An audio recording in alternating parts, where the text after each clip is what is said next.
몸에 좋은 음식도 잘못 먹으면 독이 될 수 있습니다. 짜장면을 시키면 꼭 같이 나오는 것이 있죠. 바로 양파인데요. 기름기가 많은 중국 요리에 양파는 빠지지 않는 식재료입니다. 그런데 짜장면은 중국 요리가 아니라고 하시는 분들 계신가요? 짜장면은 중국 출신의 화교들이 인천항에 정착하면서 만들어 먹던 음식이 변형되어서 오늘날의 모습을 갖게 된 것인데요. 그렇기 때문에 짜장면은 많은 기름을 사용하는 중국식 요리법의 특징을 가지고 있으며 고열량 음식이라서 건강에는 그리 좋지 않습니다. 그런데 희한하게도 중국인들 중에는 비만한 사람이 별로 없습니다. 왜일까요? 바로 양파 때문인데요. 중국에서는 이 양파를 과일처럼 생으로도 즐겨 먹는다고 하죠. 실제로 양파에 들어있는 퀘르세틴이라는 물질이 혈액의 점도를 낮추어서 피를 맑게 하고 혈중 콜레스테롤 수치를 낮춰주는 효과가 큰 것으로 나타났는데요. 그런데 이런 양파도 잘못 먹으면 오히려 독이 될 수 있습니다. 오늘은 양파와 함께 먹으면 더 좋은 영향을 주는 식품과 오히려 우리 몸에 나쁜 영향을 주는 식품에 대해 알아보겠습니다. 양파는 식탁 위에 불로초라는 별명이 있을 정도로 엄청난 효능을 가지고 있는데요. 그 중에도 가장 큰 영양 성분이 퀘르세틴입니다. 양파는 퀘르세틴의 여왕이라고 불릴 만큼 많은 양의 퀘르세틴을 함유하고 있는데요. 이 퀘르세틴은 혈관벽에 붙은 이물질을 제거해주고 염증을 억제하는 등 혈관 청소부 역할을 톡톡히 하고 있습니다. 더불어 양파 속의 유화아릴 성분은 혈관 확장을 촉진하는 역할을 하기 때문에 양파는 고혈압에 아주 좋은 식품이죠. 한여름 더위로 땀을 많이 흘릴 때 양파를 먹어야 하는 이유가 바로 이것인데요. 땀을 많이 흘리면 체내 수분이 줄어들어 혈액이 끈적끈적해질 수 있는데 이럴 때 생 양파를 먹는다면 수분도 보충하고 혈관도 보호할 수 있는 것이죠. 또한 퀘르세틴은 천연 인슐린이기도 한데요. 1923년에 이미 양파가 혈당을 조절한다는 보고가 있었습니다. 퀘르세틴은 췌장의 인슐린 분비를 돕고 지방세포에서는 아디포넥틴이라는 호르몬을 증가시켜 인슐린 저항성을 감소시킵니다. 다시 말해 우리 몸의 세포들이 인슐린에 저항하지 않고 포도당을 잘 받아들일 수 있도록 돕는 것이죠. 뿐만 아니라 양파의 퀘르세틴은 전립선염이나 방광염에 좋은데요. 갱년기에 접어들면 신체가 탄력을 잃고 병원근을 차단하는 능력이 떨어지게 되죠. 특히 몸 밖으로 배출되는 부위가 오염되기 쉬운데요. 이럴 때 항염증, 항산화 작용을 하는 양파의 퀘르세틴이 많은 도움을 됩니다. 또한 양파는 치매 예방에도 좋은데요. 양파 속에는 엽산이 풍부하게 들어있는데 이 엽산은 뇌의 산소와 영양소를 더 많이 공급하도록 도와주고 퀘르세틴이 뇌혈관도 깨끗하게 청소해주기 때문에 치매와 알츠하이머 예방에 최고인 식품인 것이죠. 그런데 이렇게 좋은 양파를 먹어도 제대로 효과를 못 보시는 분들이 계십니다. 양파를 잘못 드시는 분들이 많으신데요. 그렇다면 양파를 어떻게 먹어야 할까요? 양파가 좋다는 걸 아시는 많은 분들이 편리하다는 이유로 양파즙을 많이 드시고 계신데요.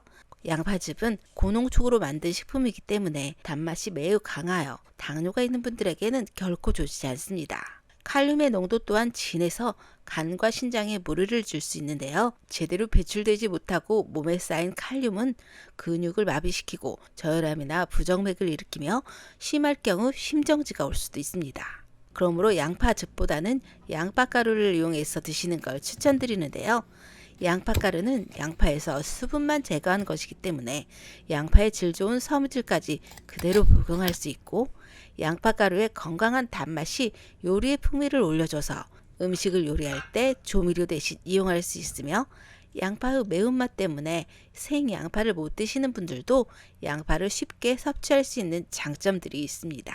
양파가루가 부담스러우신 분들은 양파 껍질을 이용한 차를 추천드립니다. 진한 주홍빛의 양파 껍질에는 퀘르세틴이 양파 알맹이보다 60배 정도나 많이 포함되어 있고 노화를 늦추고 암을 예방하는 데 도움을 주는 항산화 물질인 플라보노이드가 알맹이보다 30배에서 40배 이상이 들어있습니다.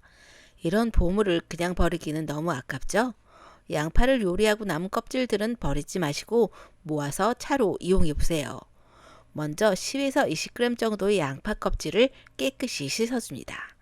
농약이 걱정되신다면 식초를 한 스푼 넣고 10분 정도 담궈둔 후 냄비에 물 1리터를 넣고 끓여주는데요.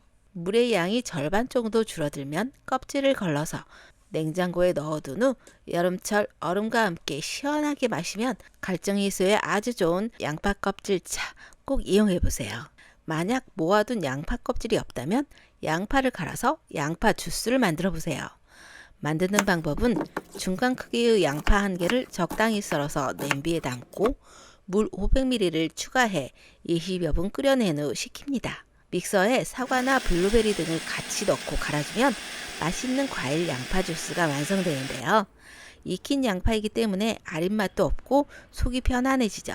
이외에도 갈은 양파를 넣은 양파 쌈장이나 양파 카레 등 다양한 요리에 양파를 이용해 보면 좋은데요. 그 중에서도 고기 요리에 양파를 곁들이는 걸 추천드립니다. 양파에 있는 퀘르세틴이 고기 섭취로 인해 생기는 콜레스테롤 생성을 억제하여 고혈압을 내려주기도 하고 돼지고기에 들어있는 불포화 지방산의 산패를 막아주는 항산화 역할을 하기 때문이죠. 따라서 고기를 먹을 때는 양파를 곁들이면 육류 섭취로 인한 혈중 콜레스테롤 증가를 막을 수가 있고 양파에 들어있는 발리나아제라는 효소는 돼지고기에 들어있는 비타민 B1의 흡수율을 높여줍니다. 양파는 열을 가하여도 몸에 유익한 성분은 잘 파괴되지 않기 때문에 생으로 먹는 것보다는 살짝 구워 먹는 것이 체내 흡수가 빠르고 톡 쏘는 냄새도 줄일 수 있는 장점이 있습니다. 특히 심장질환이나 고혈압 등 성인병이 염려되는 중년 이후에는 날마다 어린이 주먹만한 양파 1개를 꾸준히 먹는 것이 좋다고 식품 영양학자들은 권하고 있습니다. 양파와 함께 부추도 돼지고기와 함께 먹으면 그 효능이 어마무시하다는 거 알고 계신가요? 부추의 효능이 궁금하시다면 이 영상을 클릭해 주시고 사랑하는 지인들에게 이 영상을 공유해 주세요. 그리고 구독과 좋아요로 응원해 주세요. 더욱더 발전하는 건강 채널로 보답하겠습니다. 감사합니다.